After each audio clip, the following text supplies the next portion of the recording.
Bonjour Elina Lowenza, Bonjour. vous êtes une actrice qu'on a pu voir dans les films de Al Hartley, Philippe Grandrieux aussi, et Steven Spielberg bien sûr, et puis Ça fait des années. plus récemment avec Bertrand Mandico qui est votre compagnon.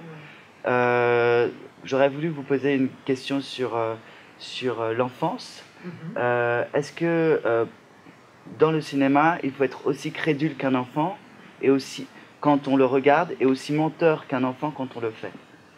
Tout à fait. Moi, je retrouve en jouant, en fait, je retrouve l'enfant en moi. Et c'est pour ça que j'aime jouer. Bien sûr, dans de bonnes choses. Dans les mauvaises choses, je retrouve l'adulte en moi. Voilà.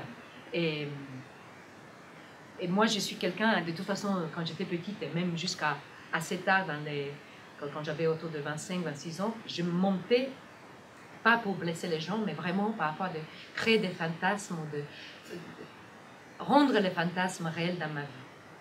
Et une anecdote, c'est quand j'étais petite en Roumanie, donc je suis née en Roumanie, j'ai trouvé beaucoup plus intéressant d'être étranger en Roumanie, parce que les étrangers, comme les Allemands qui venaient à la mer Noire en vacances, ils avaient des blue jeans, ils avaient des chewing gum, juicy fruit et tout ça. Et du coup, moi, avant de commencer l'école, donc avant 6 ans, j'ai commencé à dire aux enfants dans le parc où je jouais, comme je ne pouvais pas décider entre être américaine ou française, parce que je regardais beaucoup de films à la télé, à l'époque en Roumanie, ils montraient des très bons films à la télé de partout, et avec des sous-titres surtout, donc j'entendais la langue. Et donc, à part le fait que je parlais dans des langues inventées différentes, j'ai dit aux enfants du parc, mes collègues du parc, que j'étais née dans un avion entre les États-Unis et la France.